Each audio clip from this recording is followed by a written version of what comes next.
Plus de 4000 élèves fictifs détectés dans des établissements scolaires privés. C'est une enquête du ministère de l'Éducation nationale, de l'alphabétisation et de la promotion des langues nationales qui le révèle. L'État versait des scolarités à ces écoles privées conventionnées. On les appelle les oubliés du protocole d'accord au département de l'Éducation nationale. Ce sont les encadreurs pédagogiques regroupés au sein de leur syndicat. Ils grognent et menacent de se faire entendre par tous les moyens. Les travailleurs de la santé humaine et animale, eux, sont passés à une autre étape de la lutte à Bobo-Dioulasso. Ils sont passés donc depuis hier à une autre étape de la lutte à Bobo-Dioulasso, un sit-in illimité au centre hospitalier universitaire Sourou Sadou. Voici donc pour le sommet de ce 19h30. Bonsoir et bienvenue à tous. Cette affaire révélée ce mercredi en Conseil des ministres des écoles privées qui se sucre sur le dos de l'État.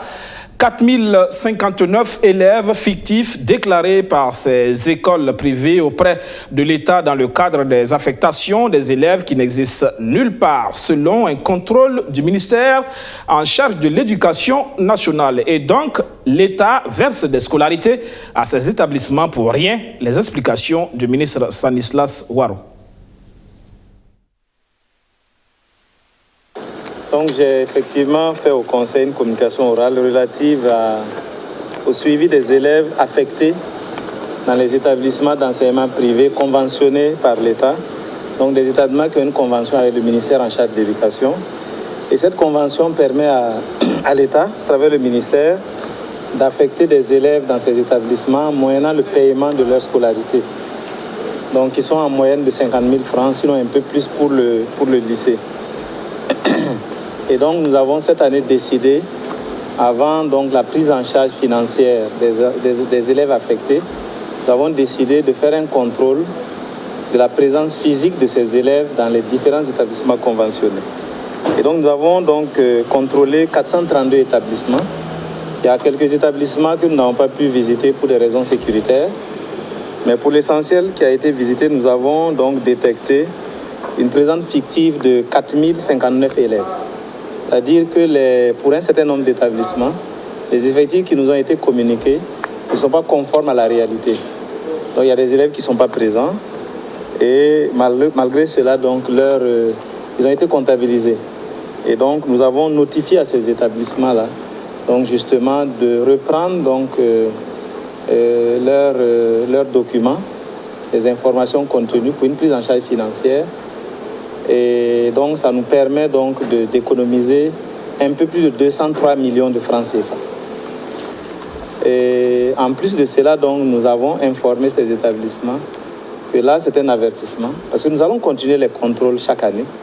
Et à partir de l'année prochaine, les établissements qui seront donc pris dans un mauvais communiqué, dans une mauvaise communication des effectifs réels affectés, donc cet établissement sera purement et simplement rayé de la liste des établissements conventionnés.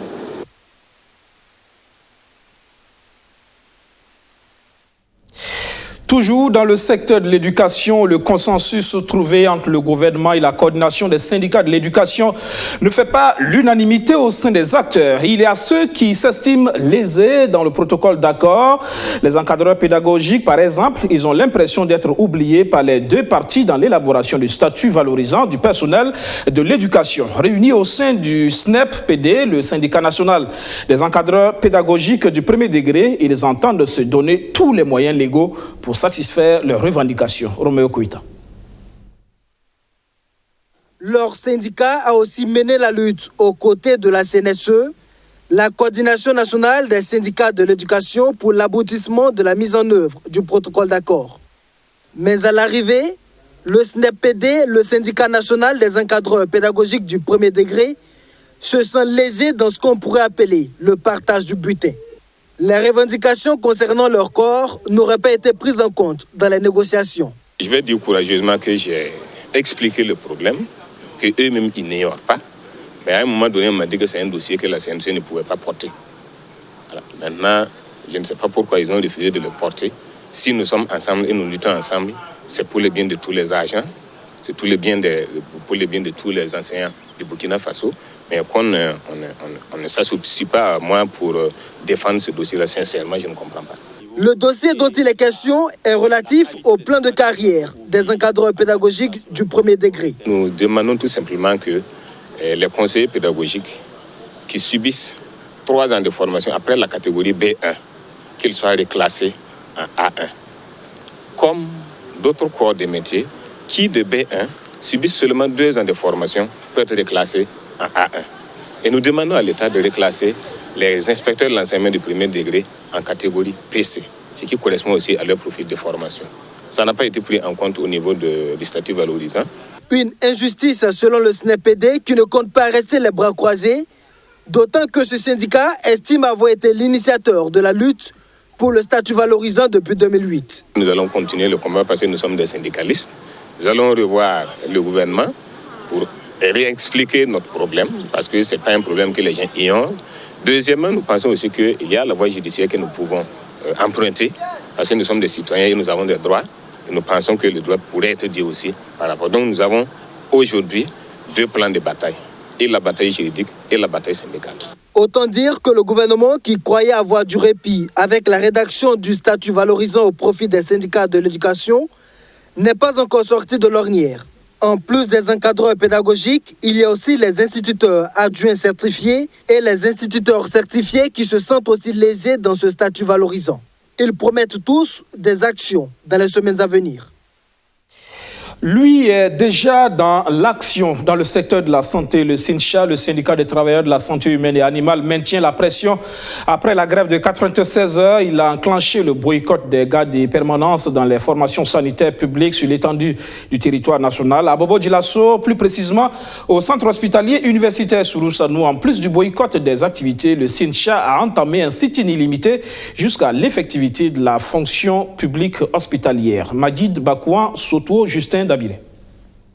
Adoptée par l'Assemblée nationale en décembre 2017, la loi sur la fonction publique hospitalière peine à être appliquée.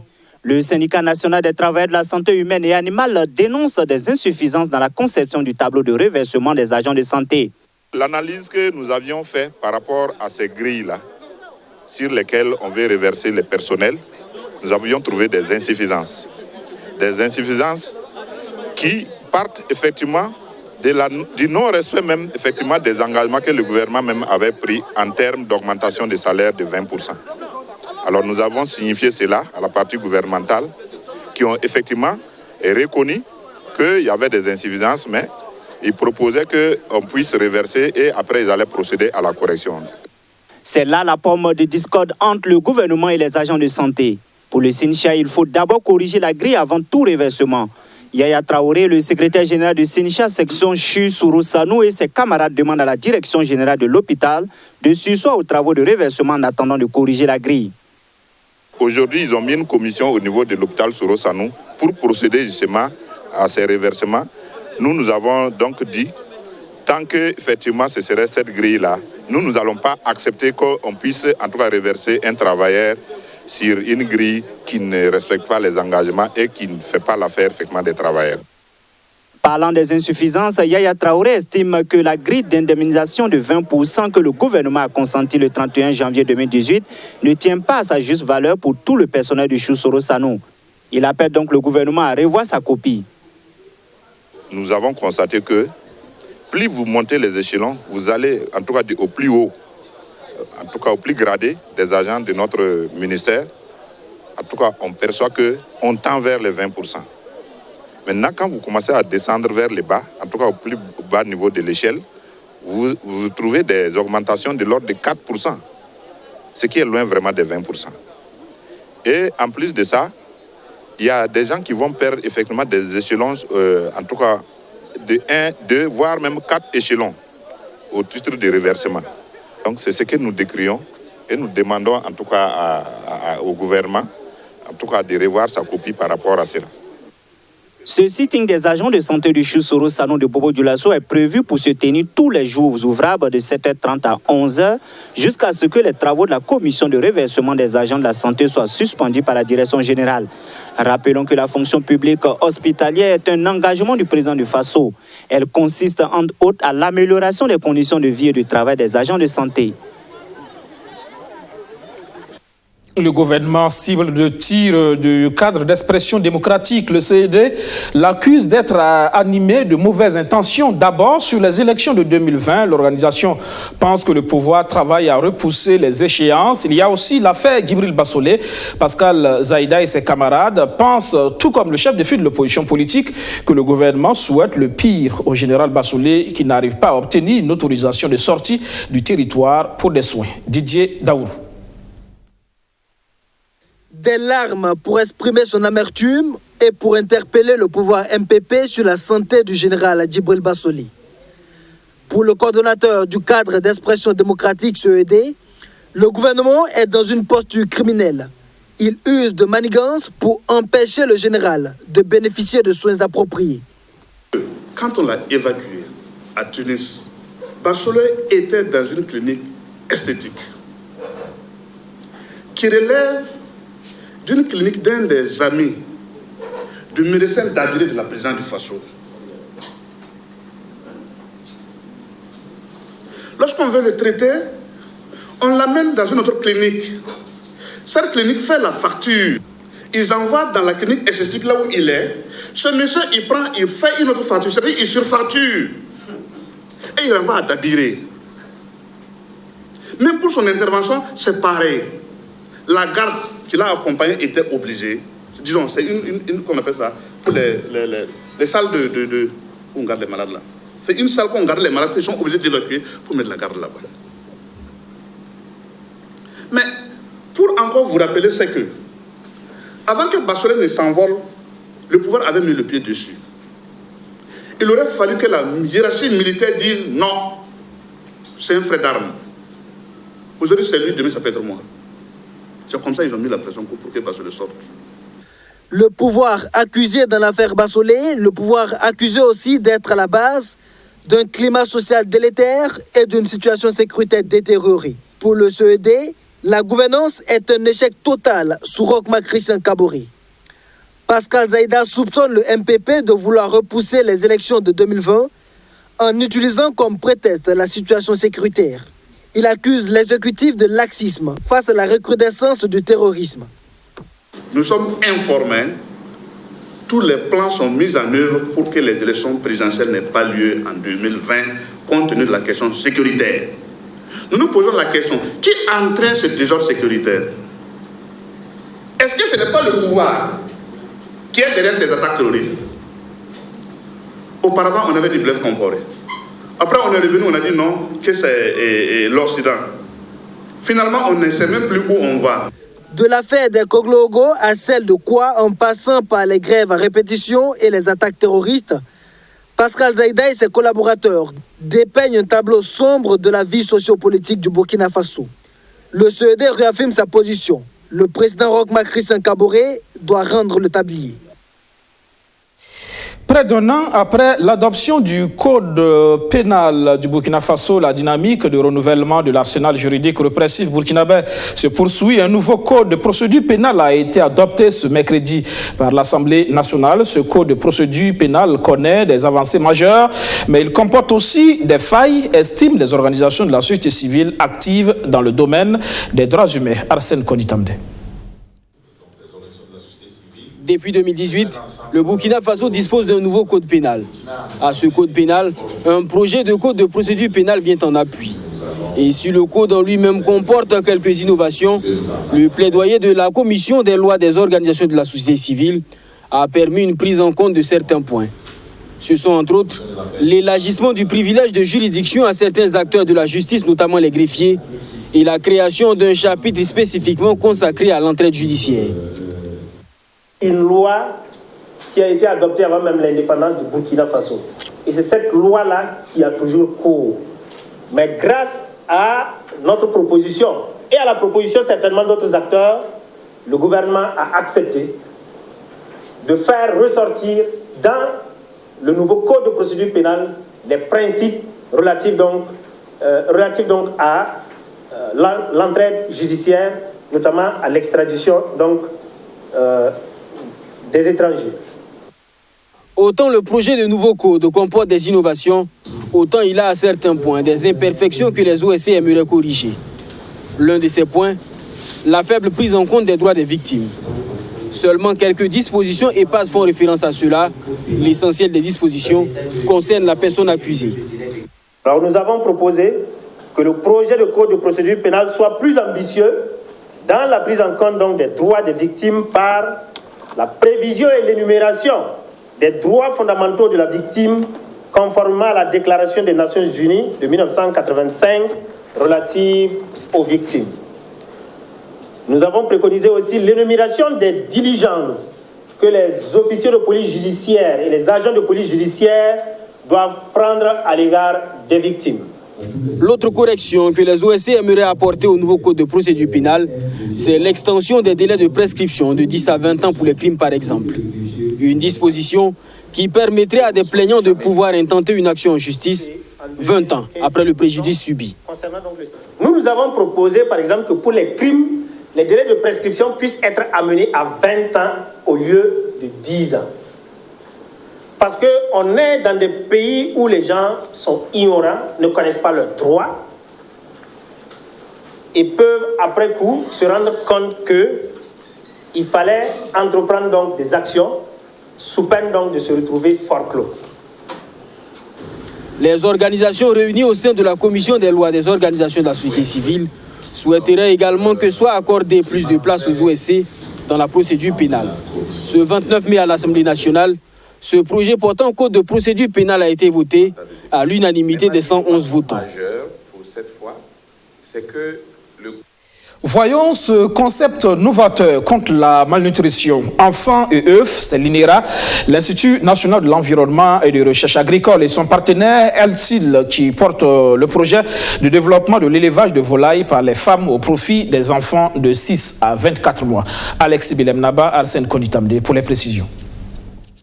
Taux élevé de malnutrition, anémie et retard de croissance des enfants de moins de 5 ans, le Burkina Faso vit ses maux, le pays cherche des solutions. Dans le San-Matenga, région du Centre-Nord, une stratégie de lutte qui semble efficace, c'est l'autonomisation des femmes. À la manœuvre, l'INERA, l'Institut national de l'environnement et de recherche agricole, et son partenaire ELSIL, un laboratoire spécialisé dans les systèmes d'innovation dans le domaine de l'élevage. Les deux structures mettent en œuvre une convention baptisée Enfants et œufs. La démarche est simple, soutenir la production animale en vue d'améliorer la nutrition des enfants de 6 à 24 mois par la consommation d'œufs de poule. Le concept a nécessité une formation de 10 mois au profit des femmes. Le projet Amélioration de la nutrition des enfants par l'élevage des poules locales est un projet qui s'est déroulé pendant 10 mois. Heureusement pour nous, du fait des résultats positifs que nous avons engrangés, on a pu suivre chronologiquement au fur et à mesure l'évolution des enfants. Et ce qui nous encourage dans ce travail, c'est qu'aujourd'hui, vous allez voir des femmes, elles sont très discrètes, mais nous, on le sait, elles nous l'ont confié, elles ont déjà sevré. Beaucoup d'enfants ont été déjà sevrés et les dames attendent déjà un autre enfant. Les bénéficiaires du projet affichent leur satisfaction et nourrissent beaucoup d'espoir quant à l'éradication de la malnutrition dans leur localité.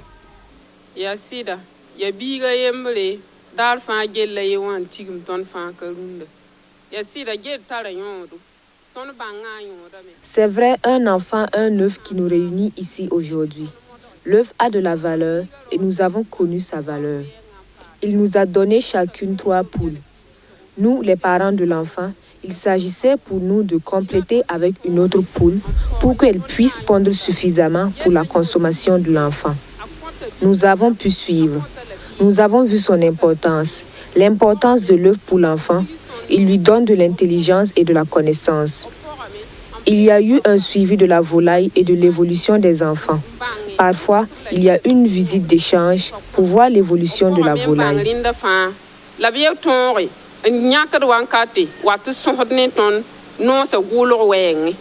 Au total, 190 femmes de 18 villages de la province du San-Matenga ont bénéficié de cette formation et du soutien du projet. Des leaders coutumiers adhèrent à la démarche de l'INERA et son partenaire.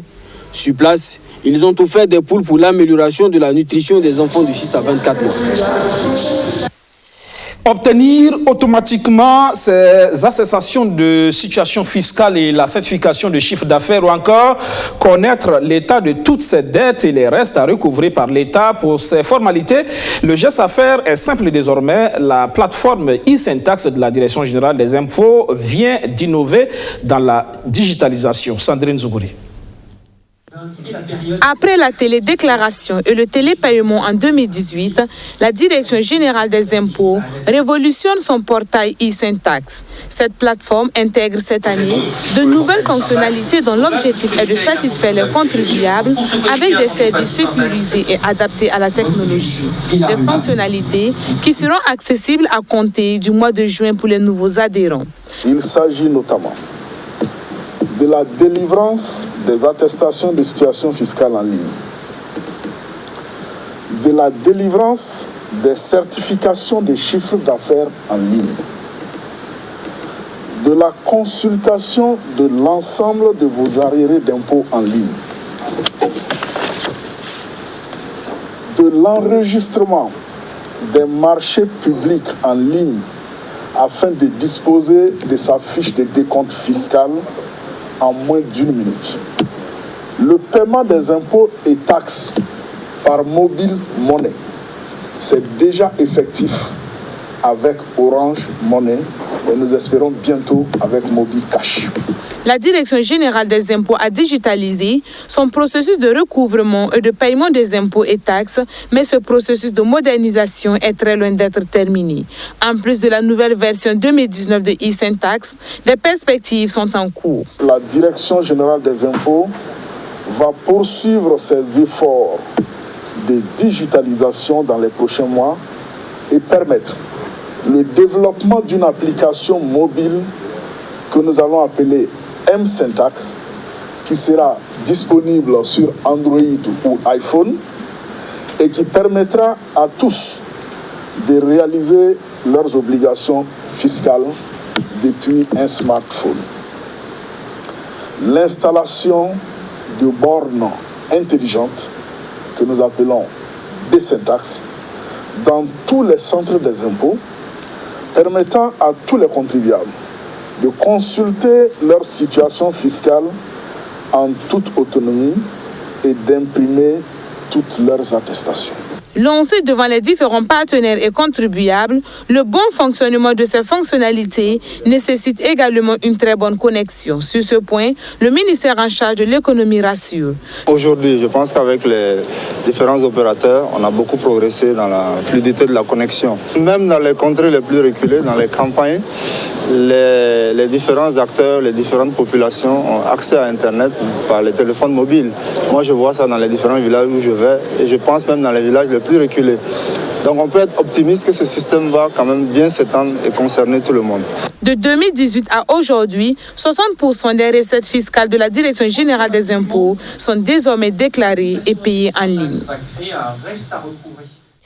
Le compte est bon à la fêtière des caisses populaires du Burkina. Une croissance de 6,43% en termes d'épargne, malgré le contexte sociopolitique et sécuritaire difficile. Information donnée à l'issue d'une assemblée générale. Alexis Belemnaba, Rémi Lambenbier. Les voyants sont ouverts à la fêtière des caisses populaires du Burkina Faso. En témoignent ces chiffres issus de la dernière Assemblée générale ordinaire.